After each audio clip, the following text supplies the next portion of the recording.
Okay, so the night that Bivol beat Beterbiev in the rematch, I was watching that fight with the, I guess it was the Sky Sports commentary, the UK team, and throughout the entire broadcast, once they realized that Bivol was going to win the fight, they continued to say over and over and over again, Turkey, please make the third fight. Please make the third fight. This is what we want. So Bivol wins the fight. And then Chris Mannix, I believe it was Chris Mannix, he interviews Bivol and he's pushing for the third fight. He's saying the same thing. We need this third fight. And it was so annoying because I'm sitting over here saying, no, we don't. We don't want to see this fight again. We want to see David Benavidez fight the winner. We want to see a new challenge. We don't want to see a rerun of the exact same fight. Certainly not back to back to back. I did a video talking about this right after the fight, how once again, the commentators and the whole team, they were extremely annoying, constantly trying to push for this third fight, acting like David Benavidez, he wasn't even there. He didn't even exist. And the craziest thing is David Benavidez, he actually flew out there to Saudi Arabia to watch the fight live. And it seemed like the entire DAZN team ignored the fact that he was even there. So not only was that disrespectful to David Benavidez, but once again, pushing so hard for this third fight, it made no sense at all. Well, it turned out I wasn't the only one that felt this way. In fact, it turned out the vast majority of boxing fans did not want to see this third fight. Because Turki Al-Sheikh, he came out and he confirmed it. He did this interview on the Boxing Voice and he completely explained this. Turki said he was really just doing this third fight for Beterbiev because he had promised Beterbiev that he would give him a shot if he were to lose. And then he said, but the truth is nobody wants to watch this fight. And he said he doesn't want to watch the fight again. He doesn't want to make the fight, but he was just trying to keep his promise. Let me give you some advice, Turki. Next time you're thinking about putting on a fight that you personally know no one wants to watch and you're still willing to pay them, put their ass on the undercard. Don't put them in the main event, especially when you have one of these big super cards. Put the fight on the undercard. That way the problem is solved. Fans are not going to be upset because it's not the main event. It's not even close to the main event. So moving on. Then out of nowhere, Bivol and Beterbiev, they reach out to Turki and they tell him that they have a bigger offer to fight against each other in Russia. So Turki tells them, oh, go do it. Take the fight. Definitely take it. Because I didn't want to make the fight anyway. So them bringing that news to Turki made his day. Then it turns out the Russian deal falls apart. So now Beterbiev and Bivol, they're coming back to Turki. And now Turki is telling them, look, man, I really don't want this fight. I would prefer one of you guys to fight the winner of David Benavidez versus Anthony Yarde next.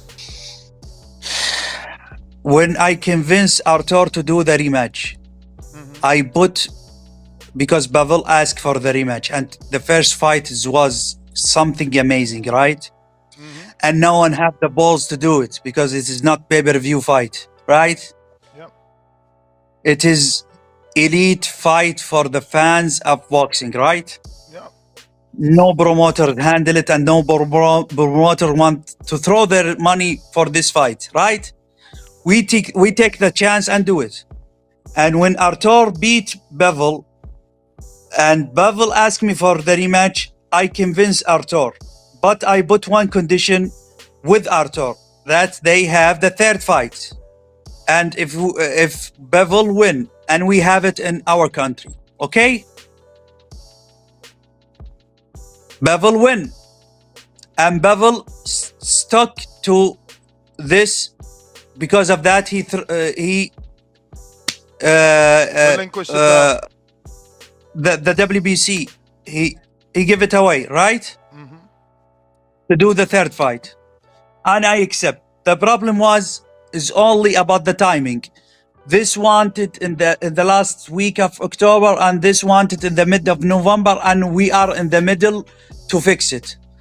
And from nowhere, they sent to me a letter that they have big offers than us, and they want to do it in Russia. Then I accept it right away, because I do it only because I give them my word. We are. It is good fight, but we are not care about the third fight anymore. You understand me? Yes, I, I we want. feel the same way. We don't want the Yeah, yeah. third fight. Okay, uh, I stay with with my word and said I will do it because I promised for both of them. Mm-hmm. When they delivered for me the letters, I accept it right away. Okay, Mm-hmm. I almost dance. I accept it because oh, you have more money than what you offer. Go do it. Then they are now 6 weeks after that, and nothing happened, and they doesn't sign contracts. Okay, by the time they will understand, they waste their time. Okay, then they need to accept it by my way, not their way. I don't want to see the third anymore. I will do, if they accept, I will do the winner of Benavides and Yard. If Benavides win, I want to see Benavides to fight in the first quarter with one of them. If they doesn't accept kinds of fighters, they will fight anyone. Now listen, guys, I believe that at the beginning, Turkey, when he was listening to DAZN say, we want the fight, everyone wants to see this fight, I think Turkey, he believed them until later on, he started to see that there was no buzz for the fight. He started to read the comments on the internet and people making videos saying that they didn't want it, like myself. And I believe that's what made Turkey start to say, we don't want this fight. Nobody wants to see this fight. And listen, guys, it's not a terrible fight. It's just the fact that it is a rerun. And once again, you have other fights that can be made. It would only make sense for them to fight a third time is if they both go out, take on a new challenge, like a David Benavidez and somebody else. They both win, right? And then after they both win, then they come back and fight against each other a third time. I mean, I just couldn't believe it once again when I was watching that fight and nobody was talking about the winner fighting against David Benavidez, because that is a massive fight and a much bigger challenge, or at least a new challenge for Bivol. That's the way it was supposed to play out. Once again, Benavidez, he was supposed to fight the winner of Beterbiev and Bivol. And then the winner of that fight can go back to fighting Beterbiev, since it was Bivol who beat him. So now it's crazy because the way Turkey put it, he said he wants either Beterbiev or Bivol to fight the winner of Benavidez Anthony Yard. And it would seem that it would make more sense for Bivol to fight against the winner, since Bivol is the champion and he already vacated his WBC belt. So I think that's what's going to happen. That way we get another undisputed champion. Even though the best fight to make would be David Benavidez versus Arthur Beterbiev because of the styles. See, when it comes to David Benavidez, he's used to fighting against boxers, guys that stick and move. That's what Bivol is going to do. Of course, on a different level, but he's going to do that. That's his style. But David, he's not used to fighting against a power puncher who is aggressive and comes forward like an Arthur Beterbiev. So maybe that's still a fight that can happen in the near future. But for now, it looks like it's going to be Bivol versus David Benavidez, assuming Benavidez, he beats Anthony Yard, which is not a guarantee, but I believe he's most likely going to win that fight. Now, while Anthony Yard has an enormous amount of talent, unfortunately, he has dropped the ball every single time he has stepped up in competition, which is why he's an underdog going into this David Benavidez fight. So we'll see how this plays out. But with that being said, I'm going to wrap this video up. That's all I got for now, guys. I'm on to the next one.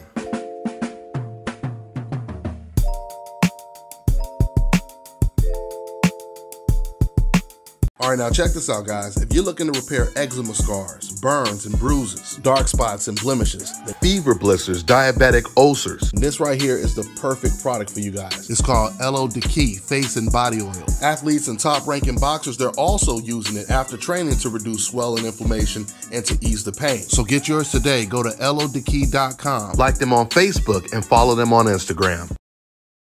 Let me tell you guys about Issa Israel Law Firm. It is a full-service legal practice based in Denver, Colorado, an emerging hub for combat sports and high-altitude training. If you're a fighter inside or outside of the ring and you need a law firm you can trust to fight for you, Visit thefighterfirm.com or email help@iilawfirm.com. Legal representation is usually limited to plaintiffs or defendants in Colorado, but iFirm can help anyone in the world with trademarking their business name, logos, and U.S. immigration issues. This brother has been my attorney for a while and helped guide me through all kinds of business and civil issues, so make sure you guys go to thefighterfirm.com.